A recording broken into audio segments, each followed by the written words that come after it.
Dans un parc paisible de la ville, une fillette noire à vélo rose filait avec une fierté innocente, chaque coup de pédale un hymne à la joie. Mais lorsqu'elle effleura la chaussure lustrée d'un commandant blanc, l'air se figea. Sa fureur éclata. Il jeta son vélo à terre et la gifla violemment. Sa mère resta pétrifiée, tandis qu'il s'éloignait, suffisant et intouchable, ignorant que cet acte solitaire allumerait une tempête bien plus dévastatrice qu'il ne pouvait l'imaginer. Léa parcourait le chemin sinueux du parc des Saules sur sa bicyclette rose, ses petites mains agrippant le guidon avec une détermination farouche. À 7 ans, elle venait tout juste d'apprendre à rouler sans roulette stabilisatrice, et chaque tour réussi autour du parc la faisait rayonner de fierté. Ses tresses rebondissaient sur ses épaules tandis qu'elle prenait de la vitesse, le soleil de l'après-midi réchauffant son dos à travers son t-shirt jaune. Elle ne remarqua pas l'homme assis sur le banc avant que sa roue avant ne frôle sa botte noire parfaitement cirée. Le commandant Arthur Dubois leva les yeux de son journal d'un mouvement lent et délibéré, celui d'un homme qui s'attendait à ce que le monde entier s'arrête lorsqu'il exigeait de l'attention. À 52 ans, Arthur avait passé les 26 dernières années à bâtir une réputation dans le comté de Cleburne-Nord, faite à parts égales de respect et de crainte. Ses larges épaules emplissaient parfaitement son uniforme, et l'insigne épinglé à sa poitrine captait la lumière du soleil tel un avertissement. Léa descendit de sa bicyclette si prestement qu'elle faillit trébucher. Le vélo s'abattit sur le sol à côté d'elle tandis qu'elle se tenait là, ses yeux noisettes écarquillés par cette peur que les enfants apprennent parfois trop tôt. « Pardon, monsieur », murmura T.L., sa voix à peine audible au-dessus des sons lointains d'autres enfants jouant sur le terrain de basket. Arthur plia son journal avec des gestes lents et précis et le posa sur le banc à côté de lui. Il examina la fillette devant lui, observant sa peau sombre et la façon dont elle tremblait comme une feuille au vent fort. Quelque chose de froid et de familier remua dans sa poitrine. Le même sentiment qui l'envahissait chaque fois qu'il rencontrait des gens qui lui rappelaient que son monde changeait d'une manière qu'il n'aimait pas. « Pardon », répéta Arthur, sa voix portant le poids de l'autorité qui avait réduit au silence des hommes adultes. « Pardon ne veut pas dire grand-chose quand on ne fait pas attention où l'on va. N'est-ce pas ?»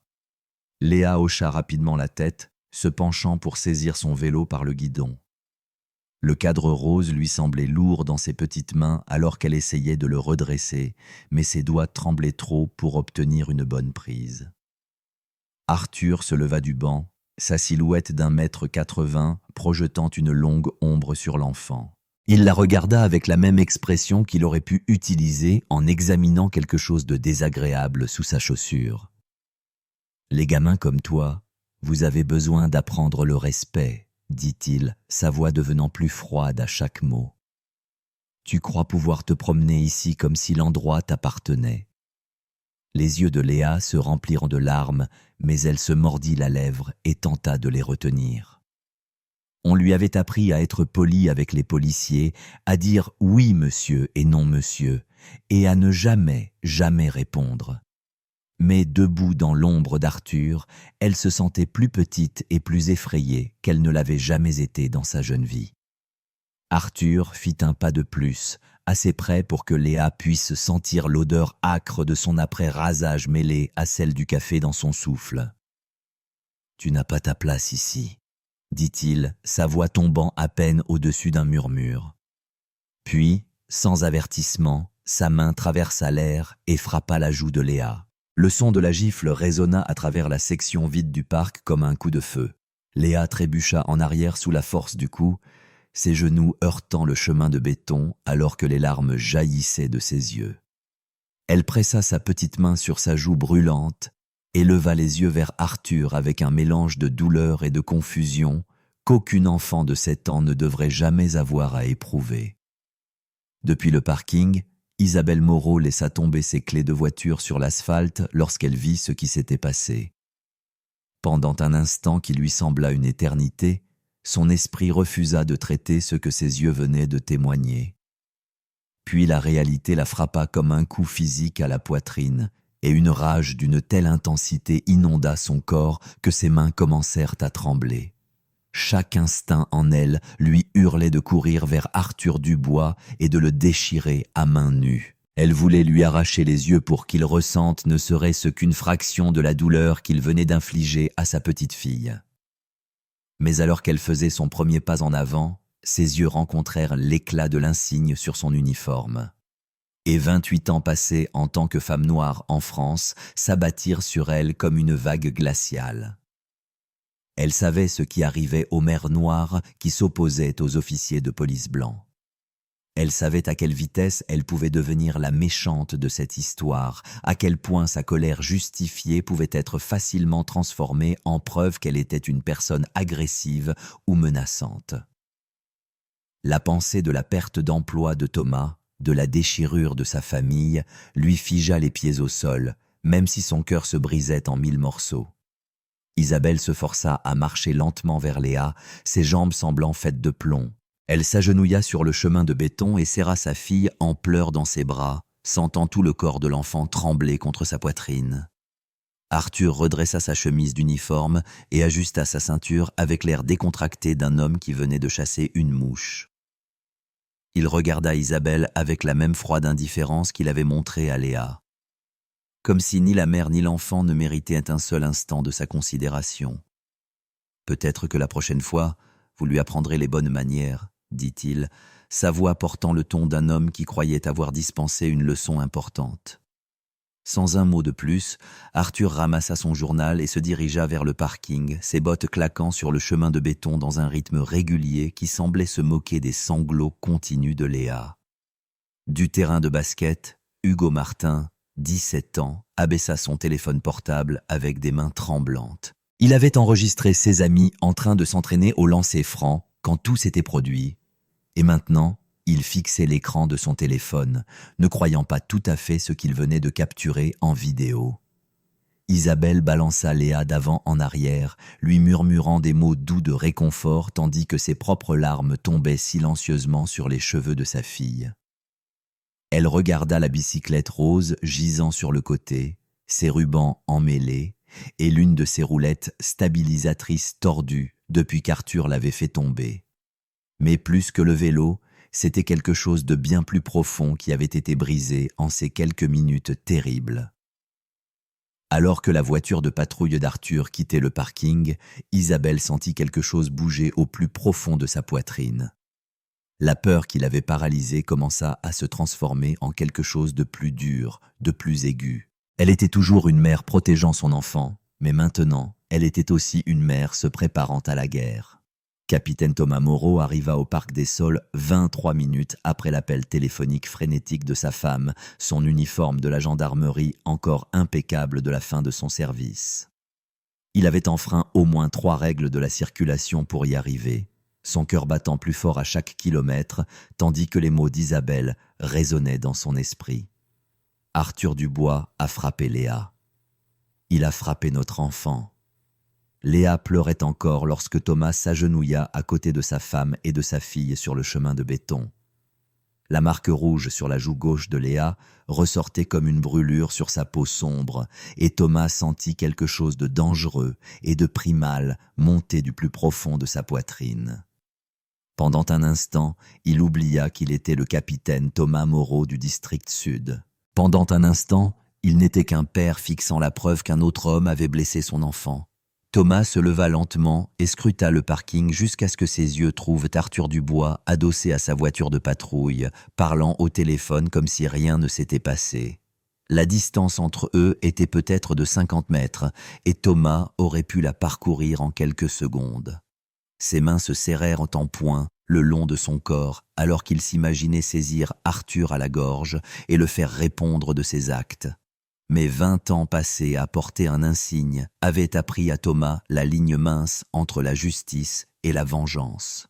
Il prit une profonde inspiration et se força à penser comme un gendarme plutôt que comme un père. « Je dois documenter cela correctement », dit-il plus à lui-même qu'à Isabelle. « Si je vais là-bas et que je mets la main sur lui maintenant, tout s'écroule. Ils diront que j'étais l'agresseur, que j'ai attaqué un collègue. Tout ce que nous avons construit, tout ce pourquoi nous avons travaillé. Isabelle leva les yeux vers son mari avec des yeux qui brûlaient d'incrédulité et de colère. Documenter cela, répéta TL, sa voix montant. Thomas, regarde son visage. Regarde ce qu'il a fait à notre fille. Thomas s'agenouilla de nouveau et tourna doucement la joue de Léa vers la lumière déclinante de l'après-midi. Il sortit son téléphone portable et prit plusieurs photographies de la marque rouge, ses mains stables malgré la rage qui brûlait dans sa poitrine. Puis il se dirigea vers l'endroit où la bicyclette de Léa gisait sur le sol et la photographia également, s'assurant de capturer la roulette stabilisatrice tordue et les rubans déchirés. 2 agents de patrouille du propre département de Thomas arrivèrent au parc en quelques minutes, leur carnet déjà ouvert et prêt. Thomas les regarda s'approcher d'Arthur en premier, vit la façon dont il hochait respectueusement la tête tandis qu'il leur racontait sa version des événements. Il regarda Arthur faire un geste vers Léa et Isabelle le vit hausser les épaules et secouer la tête comme si tout cela n'était qu'un regrettable malentendu. Lorsque les agents vinrent enfin prendre la déclaration de Thomas, ils pouvaient voir dans leurs yeux qu'ils avaient déjà décidé quelle version de la vérité ils allaient croire. Le rapport d'incident officiel, déposé 30 minutes plus tard, indiquait accident de vélo mineur impliquant une mineure et le commandant A. Dubois. Aucune blessure observée, aucune autre action requise. Cette nuit-là, Thomas était assis à sa table de cuisine, bien après qu'Isabelle et Léa soient allées se coucher. Les dossiers médicaux de Léa étaient étalés devant lui comme les pièces d'un puzzle qu'il tentait de résoudre. Les photographies qu'il avait prises montraient le contour clair d'une empreinte de main sur la joue de sa fille. Les notes du pédiatre, rédigées lors de leur visite aux urgences, documentaient des ecchymoses compatibles avec une gifle d'une main adulte. L'horodatage de son téléphone prouvait exactement quand l'agression avait eu lieu, mais rien de tout cela n'importait si le système refusait de voir ce qui était juste devant ses yeux. L'insigne de Thomas gisait sur la table à côté des rapports médicaux, le métal lourd du poids de 20 ans de service. Il avait toujours cru que le système pouvait fonctionner si de bonnes personnes poussaient assez fort, si elles suivaient les règles et montaient leur dossier avec soin. Ce soir, en fixant la preuve de l'agression de sa fille rejetée comme un accident, cette foi commença à vaciller. Il ouvrit son ordinateur portable et commença à taper des demandes formelles de séquences de caméras de sécurité auprès du service d'entretien du parc. Si le système ne protégeait pas Léa sur la base de témoignages et de preuves médicales, alors il trouverait des preuves vidéo que même le fonctionnaire le plus corrompu ne pourrait ignorer. Dans la chambre à l'étage, Isabelle était étendue, éveillée, faisant défiler les commentaires sur la vidéo tremblante qu'Hugo avait postée sur les réseaux sociaux. La séquence avait déjà été partagée des centaines de fois à travers le comté, et les réactions étaient exactement ce qu'elle avait attendu et craint. « On dirait un accident pour moi », écrivit d'un commentateur. La gamine aurait dû faire attention où elle allait. Ces gens jouent toujours la carte raciale, écrivit un autre, probablement en train d'essayer d'obtenir de l'argent de la ville. Où étaient les parents? Une enfant de 7 ans ne devrait pas rouler sans surveillance. Chaque commentaire ressemblait à une autre gifle sur le visage de Léa, un autre déni de ce qui s'était réellement passé dans ce parc. Mais enfouies parmi la cruauté se trouvaient d'autres voix qui donnèrent de l'espoir à Isabelle. « Je te crois, maman. Sois forte. C'est déchirant. Aucun enfant ne mérite ça. Nous voyons ce qui s'est réellement passé. N'abandonne pas. » Isabelle ferma son téléphone et écouta le son de Thomas tapant d'en bas, le rythme régulier des touches cliquant dans l'obscurité. Son mari construisait son dossier document par document, photographie par photographie, demande officielle par demande officielle. Mais Isabelle savait que suivre les règles ne suffirait pas. Elle allait à la guerre, et les guerres ne se gagnaient pas en jouant loyalement. Arthur Dubois arpentait son bureau comme un animal en cage, ses bottes traçant un chemin dans la moquette entre son bureau et la fenêtre. La vidéo du téléphone circulait en ligne depuis 3 jours maintenant, et chaque heure qui passait apportait de nouveaux problèmes s'écroulant sur sa tête comme un glissement de terrain. Les membres du conseil municipal l'appelaient avec des préoccupations concernant sa conduite. Ses collègues officiers l'évitaient dans les couloirs, leur conversation s'arrêtant brusquement lorsqu'il entrait dans une pièce. Même sa propre femme lui avait à peine parlé pendant le petit déjeuner ce matin-là, son visage tendu par une émotion qu'il ne pouvait pas tout à fait identifier, mais qu'il n'aimait certainement pas. 26 ans, murmura Arthur à son reflet dans la fenêtre du bureau. 26 ans à assurer la sécurité de cette ville, et ils sont prêts à me jeter sous le bus à cause d'une vidéo floue prise avec un téléphone.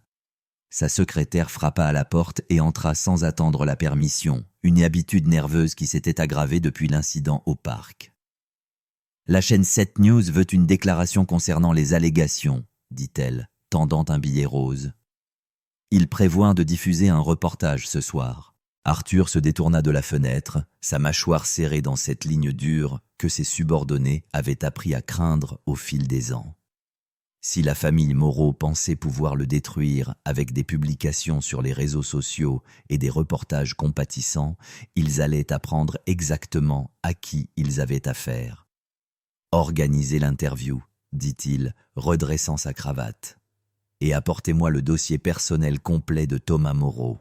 Je veux tout savoir sur sa carrière, sa famille, ses finances, tout. » Cet après-midi-là, Arthur s'assit devant les caméras de télévision, vêtu de son uniforme de cérémonie, toutes ses décorations et insignes brillamment polis.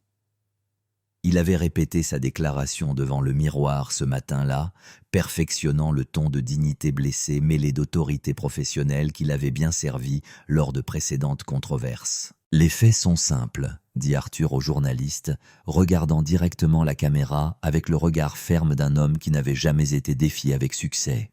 « Une enfant a perdu le contrôle de sa bicyclette et est entrée en collision avec moi alors que j'étais assis sur un banc du parc. J'ai tendu la main pour essayer de la stabiliser, mais elle est quand même tombée. Il est malheureux qu'elle ait été blessée, mais les accidents arrivent tous les jours. » Le journaliste insista avec des questions de suivi. « La vidéo semble vous montrer en train de frapper l'enfant. Comment réagissez-vous à cela ?» L'expression d'Arthur ne changea pas d'un iota. La vidéo montre une vue granuleuse et lointaine d'un accident de vélo filmé par un adolescent avec son téléphone. J'ai servi cette communauté fidèlement pendant plus de 26 ans. Mon bilan en matière de protection des familles et des enfants parle de lui-même. Mais même si Arthur projetait de la confiance devant les caméras, quelque chose de froid et d'inconfortable grandissait dans son estomac. La vidéo était peut-être floue et lointaine, mais les gens choisissaient de croire ce qu'ils y voyaient. Plus important encore, ils choisissaient de croire la parole d'une famille noire plutôt que la sienne, et cela donnait l'impression que le monde tournait à l'envers. Ce soir-là, Arthur commit sa première grave erreur tactique. Il conduisit lentement sa voiture de patrouille devant la maison des Moreau, se disant qu'il ne faisait que des rondes supplémentaires pour assurer la sécurité du quartier. Mais lorsqu'il vit Isabelle arroser des fleurs dans son jardin, il ralentit la voiture jusqu'à la faire ramper et la fixa directement à travers le pare-brise. Leurs regards se croisèrent un instant à travers la distance séparant la rue de son Porsche. Son regard était froid et calculateur, destiné à lui rappeler qui détenait le vrai pouvoir dans cette situation. Le sien répondit avec une fureur qui le surprit. Isabelle laissa tomber son tuyau d'arrosage et courut vers la maison, appelant Thomas d'une voix serrée par la peur et la colère. Arthur sourit légèrement en s'éloignant, satisfait d'avoir clairement délivré son message. Thomas apparut à l'entrée, tenant toujours le torchon qu'il utilisait pour essuyer les assiettes du dîner. « Que s'est-il passé ?» demanda Théil, scrutant la rue vide à la recherche de ce qui avait effrayé sa femme. « Arthur Dubois vient de passer », dit Isabelle, ses mains tremblantes alors qu'elle verrouillait la porte d'entrée derrière eux. Lentement, il m'a fixé. Il essayait de nous intimider, Thomas. Il essayait de nous effrayer pour que nous reculions.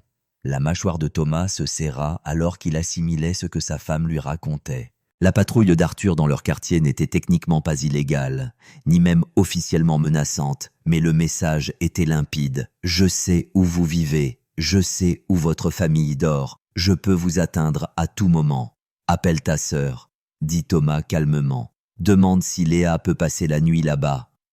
Pendant qu'Isabelle passait l'appel, Thomas se tenait à la fenêtre du salon, observant la rue vide devant leur maison.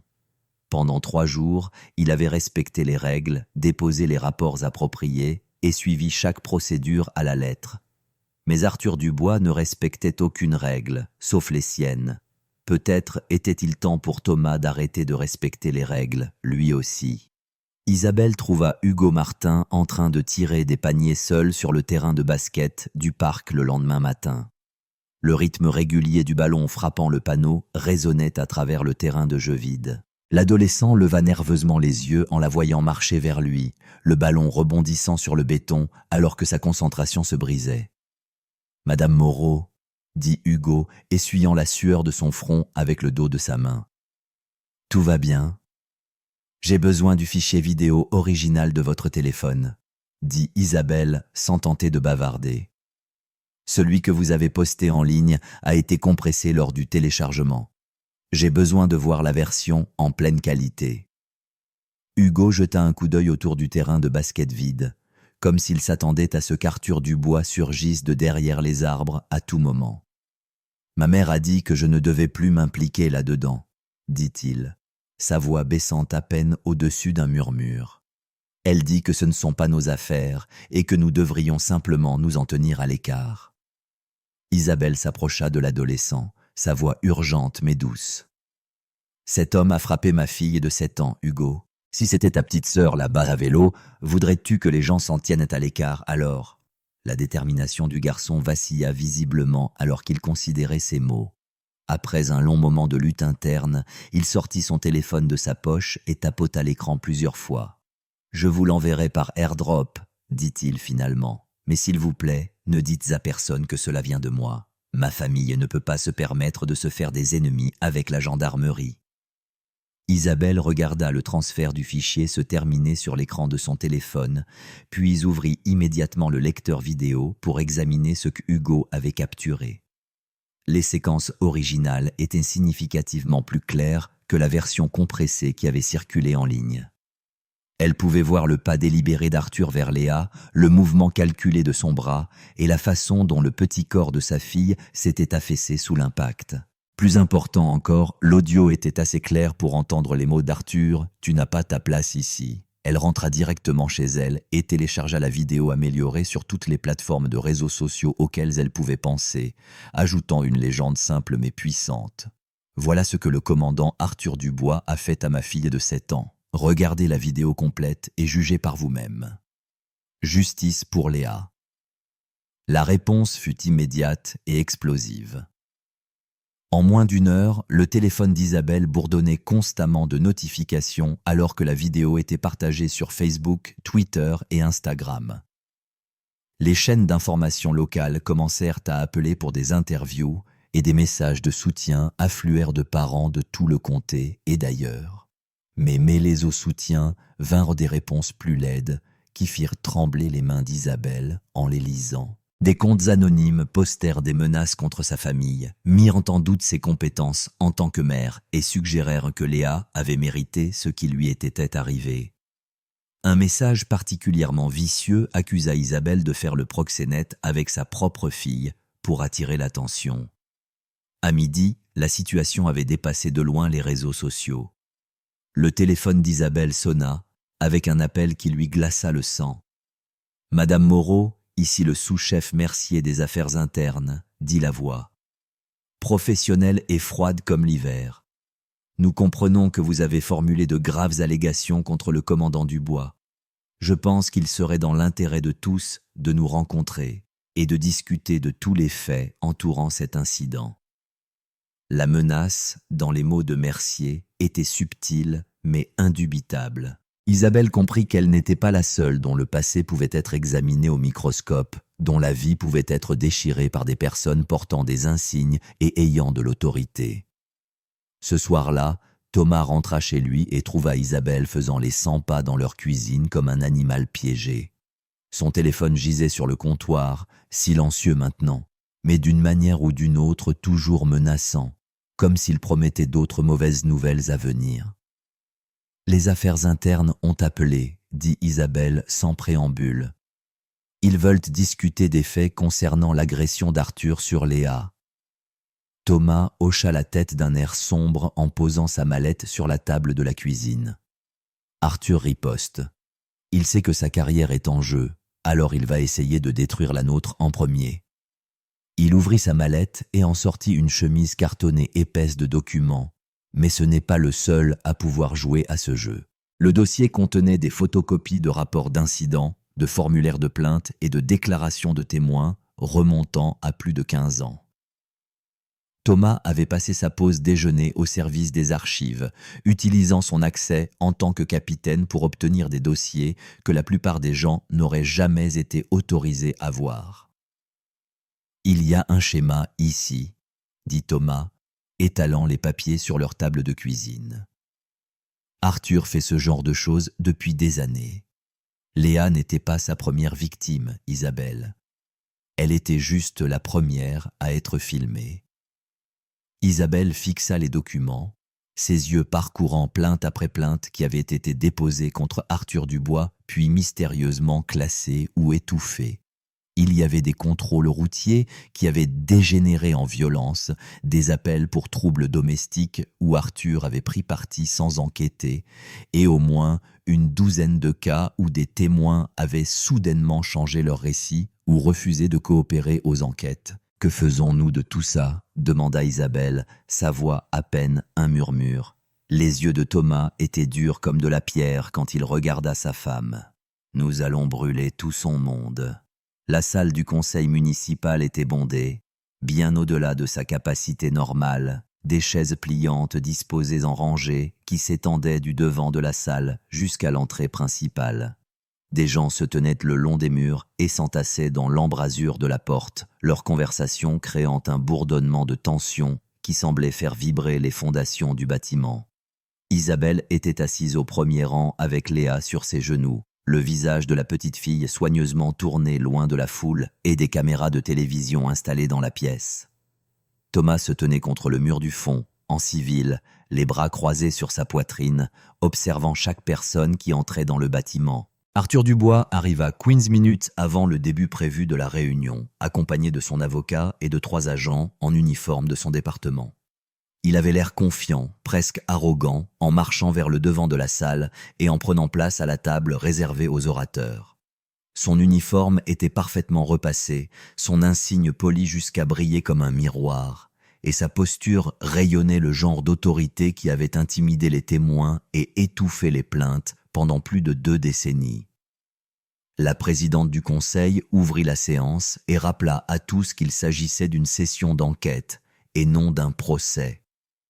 Mais tout le monde dans cette salle comprenait que l'issue des débats de ce soir déterminerait si Arthur Dubois resterait commandant ou deviendrait juste un autre ex-policier déchu. L'avocat d'Arthur se leva le premier, redressant sa coûteuse veste de costume, alors qu'il se préparait à présenter la défense de son client. Il appela l'agent Marc Lefebvre, un vétéran de 15 ans du département d'Arthur qui avait été près du parc l'après-midi en question.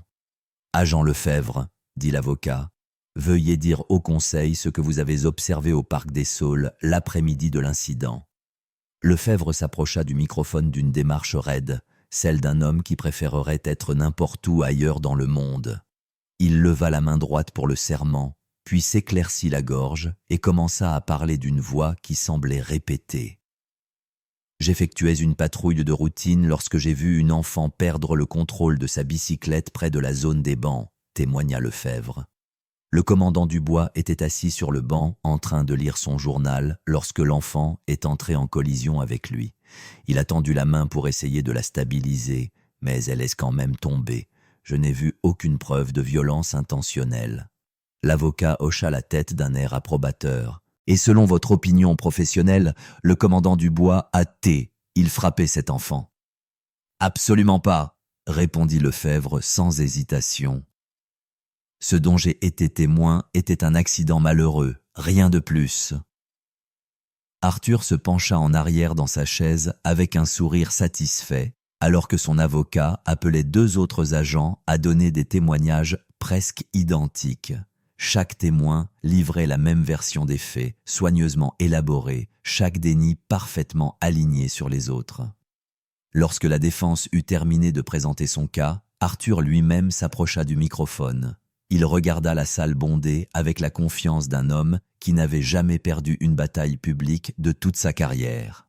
« Mesdames et messieurs, commença Arthur, sa voix portant l'autorité qui avait commandé le respect pendant 26 ans. J'ai dédié toute ma vie adulte à protéger cette communauté. J'ai saigné pour ces rues, sacrifié pour ces familles et mis ma vie en jeu chaque jour pour vous garder en sécurité. » Il marqua une pause pour l'effet, laissant ses mots s'imprégner avant de continuer. Et maintenant, à cause d'une vidéo de téléphone mal interprétée et du désir d'attention d'une famille, ma réputation et ma carrière sont détruites. C'est ce qui arrive quand les réseaux sociaux remplacent les faits, quand les émotions remplacent les preuves. Des murmures d'accord traversèrent des sections de la foule, et Arthur sourit légèrement en sentant le soutien. La vérité est simple. Une enfant a eu un accident. J'ai essayé d'aider, et maintenant je suis crucifié pour cela. Lorsque Arthur eut terminé sa déclaration et retourna à sa place, la présidente du conseil appela Isabelle à présenter sa version des faits. Isabelle se leva lentement, Léa toujours dans ses bras, et marcha vers le microphone avec des jambes qui semblaient pouvoir céder à tout moment. « Je m'appelle Isabelle Moreau, dit-elle, sa voix calme mais ferme. C'est ma fille, Léa. Elle a 7 ans. » Isabelle tourna doucement Léa vers la foule, révélant la contusion estompée mais toujours visible sur la joue de l'enfant. Un souffle collectif monta de l'audience alors que les gens voyaient la preuve de la violence sur un si jeune visage. « Il y a 3 semaines, le commandant Dubois a frappé ma fille pour le crime de rouler à vélo dans un parc public, » continua Isabelle, sa voix devenant plus forte à chaque mot. « Il lui a dit qu'elle n'avait pas sa place ici. Puis il l'a frappée assez fort pour laisser une marque qui a duré des jours. » Arthur commença à se lever de sa chaise, mais son avocat le retint par le bras et le fit rasseoir. « Le commandant Dubois dit que c'était un accident, » dit Isabelle, regardant directement Arthur pendant qu'elle parlait. « Il dit que je veux attirer l'attention, que j'essaie de détruire la carrière d'un homme bon. Ce que je veux, c'est que ma fille soit en sécurité. Ce que je veux, c'est qu'aucun autre enfant ne ressente sa main sur son visage. Ce que je veux, c'est la justice. » La foule éclata en un mélange d'applaudissements et de cris de colère. Certaines personnes se levèrent pour applaudir, tandis que d'autres manifestaient leur désaccord. Arthur se pencha vers son microphone et cria par-dessus le bruit. « C'est exactement de cela dont je parle, de la manipulation émotionnelle au lieu des faits. » C'est alors que Thomas se fraya un chemin à travers la foule vers le devant de la salle. Le bruit s'éteignit alors que les gens reconnaissaient l'autre capitaine dans la pièce, et tous les regards se tournèrent pour le regarder s'approcher de la table du conseil. « Vous voulez des faits, » dit Thomas, sa voix coupant le silence soudain comme une lame. « Voici quelques faits. » Il posa une épaisse chemise cartonnée sur la table devant les membres du conseil, puis l'ouvrit pour révéler des dizaines de documents et de photographies. 23 plaintes formelles déposées contre le commandant Dubois au cours des 15 dernières années, annonça Thomas. Des plaintes qui ont été étouffées, des témoins qui ont été intimidés pour qu'ils se taisent, des preuves qui ont mystérieusement disparu des dossiers. L'avocat d'Arthur bondit sur ses pieds. Ces allégations ont été examinées par les autorités compétentes et jugées sans fondement. Examinées par qui? La voix de Thomas était glaciale alors qu'il l'interrompait, par le propre département d'Arthur, par des agents qui travaillent sous son commandement. Il sortit le premier document du dossier. Sophie Dubois, 2019. Usage excessif de la force lors d'un contrôle routier pour avoir grillé un stop. Plainte mystérieusement retirée après qu'Arthur ait fait 3 visites personnelles à son domicile. Le visage d'Arthur devenait rouge, mais Thomas continua sans relâche. Théo Bertrand, 2020. Un adolescent de 16 ans malmené et arrêté pour avoir manqué de respect à un agent après avoir demandé pourquoi il était arrêté. Les charges ont été abandonnées quand Arthur a menacé l'emploi du père du garçon au service des eaux de la ville.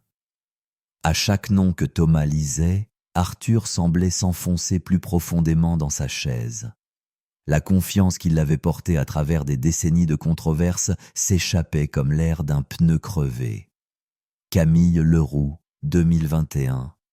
Mère célibataire harcelée par des plaintes de bruit et des violations de code pendant 3 mois après avoir déposé un rapport sur le neveu d'Arthur lançant des bouteilles à sa maison. Thomas leva les yeux des papiers pour fixer directement Arthur. 23 personnes commandant du bois, 23 familles, toutes réduites au silence par la peur de ce que vous pourriez leur faire si elles osaient parler. La salle était maintenant complètement silencieuse, le poids des mots de Thomas s'abattant sur la foule comme une lourde couverture. Puis la petite voix de Léa brisa le calme. « Il m'a fait peur », dit-elle dans le microphone, ses mots clairs, simples et dévastateurs. « Je voulais juste faire du vélo comme les autres enfants. » C'est alors qu'Arthur craqua finalement. Le masque de sang-froid professionnel qu'il avait porté pendant des décennies se brisa complètement et l'horrible vérité sous-jacente s'échappa. Assez Arthur se leva d'un bond, le visage pourpre de rage et sa voix résonnant sur les murs. « J'ai donné ma vie à cette ville ingrate, j'ai saigné pour ces gens, j'ai maintenu la paix pendant 26 ans et vous allez me détruire à cause d'une gamine qui ne connaît pas sa place. » Les mots restèrent suspendus dans l'air comme un gaz toxique. Arthur sembla réaliser ce qu'il venait de dire. Mais il était trop tard. Le masque avait complètement glissé et tout le monde dans cette salle avait vu l'homme réel en dessous. La présidente du conseil frappa son marteau contre la table avec des coups secs et autoritaires. « Commandant Dubois, vous êtes par la présente suspendu de vos fonctions en attendant une enquête criminelle complète. » Arthur regarda la salle pleine de visages, certains triomphants, d'autres dégoûtés, mais tous se détournant de lui maintenant. 26 ans d'autorité et de respect s'effondrant en un seul instant de perte de contrôle. Il quitta la mairie seul, ses pas résonnant dans le silence soudain qui suivit son départ. 6 semaines plus tard, Arthur Dubois se tenait dans son bureau vide, rangeant ses dernières affaires personnelles dans des cartons que le comté avait fournis. Le procès pénal avait été rapide et brutal. Un défilé de témoins enfin prêts à dire la vérité, des preuves qui ne pouvaient être enterrées ou ignorées, et des séquences vidéo qui parlaient plus fort que tout déni qu'il aurait pu offrir. Coupable de tous les chefs d'accusation agression sur mineurs, abus d'autorité, entrave à la justice et intimidation de témoins. Perte de sa retraite, perte de son insigne, perte de tout ce qu'il avait construit en 26 ans de service. 3 ans de prison d'État, avec la possibilité de charges fédérales supplémentaires si le ministère de la Justice décidait de poursuivre son enquête sur les droits civiques. Arthur souleva une photographie encadrée de son bureau, une image de lui-même lors de sa cérémonie de remise des diplômes de l'Académie de police 28 ans plus tôt. Sur la photo, il était jeune et fier, au garde-à-vous dans son uniforme de cérémonie, avec la confiance d'un homme qui croyait que le monde plierait à sa volonté. Maintenant, il avait 52 ans, était au chômage et faisait face à la perspective de passer ses meilleures années restantes enfermé dans une cellule de béton. Par la fenêtre de son bureau, Arthur pouvait voir le parc des Saules s'étendre sous le soleil de l'après-midi. Des enfants jouaient sur le terrain de basket, leur rire portant à travers l'espace ouvert sur l'air chaud du printemps. Une petite fille aux tresses sombres faisait du vélo rose en cercle prudent autour du chemin de promenade, ses parents la regardant d'un banc voisin avec des expressions de fierté et de contentement. Léa Moreau. Même dans sa défaite, même avec sa vie en ruine, la vue du bonheur de cette famille était comme du sel versé sur une plaie ouverte. Un coup à la porte du bureau interrompit les pensées amères d'Arthur. Thomas Moreau se tenait dans l'embrasure de la porte, vêtu de son uniforme de capitaine, les étoiles argentées de sa nouvelle promotion au rang de commandant du comté clairement visibles sur son col. L'ironie n'échappa à aucun des deux hommes. Thomas héritait d'une grande partie de l'autorité qu'Arthur était en train de perdre. « Venu te réjouir ?» demanda Arthur, sans prendre la peine de lever les yeux de son emballage. Thomas secoua la tête en entrant dans le bureau et en refermant la porte derrière lui. « Je suis venu m'assurer que vous comprenez quelque chose d'important. » Pendant un instant, les deux hommes se firent face à travers le petit bureau. Un homme portant son insigne avec honneur et dignité, l'autre dépouillé de tout ce qu'il avait jamais représenté. « Pendant 26 ans, vous avez utilisé cet insigne comme une arme, » dit Thomas, sa voix calme, mais portant une conviction absolue. « Vous avez blessé des gens parce que vous pouviez vous en tirer. Vous avez réduit au silence des victimes parce qu'elles avaient peur de votre pouvoir et de votre autorité. » La mâchoire d'Arthur se serra, mais il ne répondit pas. « Mais c'est fini maintenant, » continua Thomas. « Vous n'êtes plus le commandant du bois. Vous n'êtes qu'Arthur, un ex-policier et un criminel condamné. Pas d'insigne pour vous cacher, pas de pouvoir à abuser, pas d'autorité pour vous protéger des conséquences de vos actes. » Arthur voulait exploser de rage contre Thomas, le menacer, affirmer un fragment de son ancien pouvoir et de son influence. Au lieu de cela, il se retrouva à rétrécir sous le regard inébranlable de l'homme qui avait provoqué sa chute. « Restez loin de ma famille, » dit Thomas, ces mots portant le poids d'un avertissement et d'une promesse. « Restez loin de cette ville, car si jamais vous vous approchez de ma fille à nouveau, insigne ou non, prison ou non, je vous anéantirai. » La menace fut prononcée sans émotion. Mais Arthur ne doutait pas que Thomas pensait chaque mot. Il hocha la tête une fois, un geste de défaite et de reconnaissance. Thomas se retourna et s'éloigna, laissant Arthur seul avec ses cartons et sa carrière brisée et le son des rires d'enfants au loin. Plus tard ce soir-là, Thomas retrouva Isabelle et Léa au parc des Saules pour ce qui était devenu leur tradition hebdomadaire. Léa monta sur sa bicyclette rose et commença à pédaler sur le chemin de promenade avec une confiance qui lui avait été volée, puis lentement reconstruite au cours des dernières semaines. D'autres familles s'étaient également rassemblées dans le parc, certaines ayant témoigné au procès d'Arthur, d'autres étant simplement venues pour reprendre cet espace à l'ombre de la cruauté et des abus d'un seul homme. Le terrain de basket était plein d'adolescents jouant des matchs improvisés.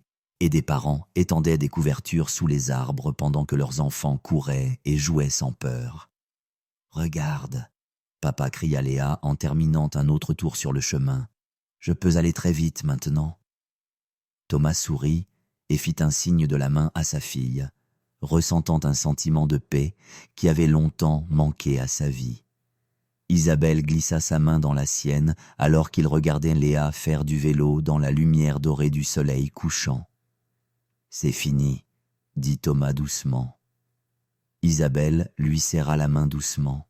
« Non, » répondit-elle, regardant le visage de Léa s'illuminer de pure joie alors qu'elle passait devant eux à vélo. Ce n'est que le début.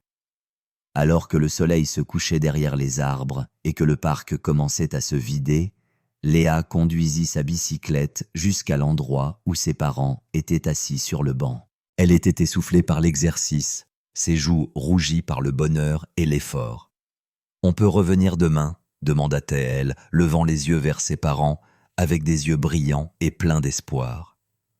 Isabelle sourit et serra sa fille contre elle, respirant l'odeur du soleil et de l'enfance qui s'accrochait aux cheveux de Léa. « Nous pouvons revenir tous les jours si tu veux, ma chérie. » Léa hocha la tête. « Vraiment bien. C'est mon parc aussi. » « Oui, » pensa Isabelle en regardant le sourire confiant de sa fille. « C'est certainement le cas. » La bicyclette rose se tenait dans la lumière déclinante. Non plus un symbole de ce qui avait été brisé, mais un témoignage de ce qui avait été guéri et reconstruit. D'un moment de terrible injustice était née une prise de conscience qui avait changé la compréhension de toute une communauté du pouvoir et de la responsabilité. Et au final, c'était justice suffisante. L'histoire de Léa Moreau et de la bicyclette rose serait racontée pendant des années dans le comté de Cleburne Nord. Les parents la partageraient avec leurs enfants comme une leçon sur la nécessité de défendre ce qui est juste, même lorsque la personne qui vous fait du mal semble trop puissante pour être contestée. Les enseignants y feraient référence lors de discussions sur le courage et la responsabilité communautaire. Et les forces de l'ordre de toute la région l'étudieraient comme un exemple de ce qui se passe lorsque de bons agents refusent de rester silencieux face aux mauvais. Arthur Dubois purgea ses 3 ans de prison d'État, largement oublié par la communauté qu'il avait autrefois terrorisée. À sa libération, il déménagea dans un autre État et prit un emploi de gardien de sécurité de nuit dans un entrepôt, sa carrière dans l'application de la loi étant définitivement terminée. Il ne porta plus jamais d'insigne, ni n'eut l'autorité de blesser des innocents. Thomas Moreau continua de servir comme commandant du comté pendant 12 ans, mettant en œuvre de nouveaux programmes de formation axés sur la police de proximité et la responsabilisation. Sous sa direction, les plaintes contre les agents diminuèrent de 70% et le département développa une réputation nationale de transparence et de réforme.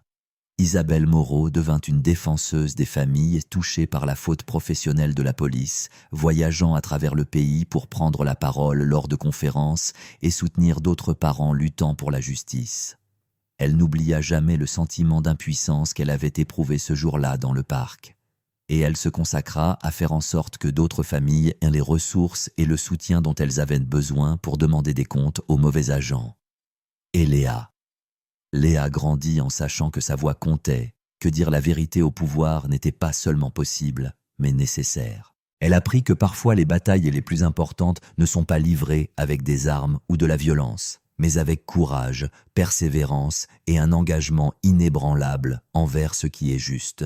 La bicyclette rose fut finalement donnée à une association caritative locale qui fournissait des vélos aux enfants dont les familles ne pouvaient pas se les offrir. Mais avant de trouver sa nouvelle maison, Léa la conduisit une dernière fois autour du parc des Saules. Ses parents marchaient à ses côtés, tandis que le soleil de fin d'après-midi peignait de longues ombres sur le chemin où son histoire avait commencé. « Souviens-toi », dit Isabelle à sa fille alors qu'elle terminait leur dernier circuit ensemble.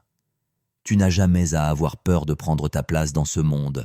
Tu as ta place partout où tout autre enfant a sa place. Léa hocha la tête solennellement, comprenant de la manière dont les enfants le font lorsque les adultes partagent avec eux des vérités importantes. Puis elle sourit, descendit de la bicyclette et courut vers l'aire de jeu où d'autres enfants l'appelaient. Isabelle et Thomas se tenaient ensemble, regardant leur fille jouer. 2 personnes qui avaient appris que parfois les moments les plus ordinaires pouvaient devenir extraordinaires lorsque l'on refusait d'accepter l'injustice comme inévitable. Ils s'étaient battus pour leur enfant et avaient gagné. Mais plus important encore, ils avaient contribué à créer un monde où d'autres enfants n'auraient peut-être jamais à vivre ce que Léa avait enduré. La bicyclette rose fut chargée à l'arrière de leur voiture ce soir-là, prête à apporter de la joie à un autre enfant et à une autre famille. Mais son héritage resterait à jamais dans le parc des Saules. Un rappel que le courage vient de toute taille, que la justice est possible lorsque les gens refusent de rester silencieux et que parfois les plus petites voix peuvent créer les plus grands changements.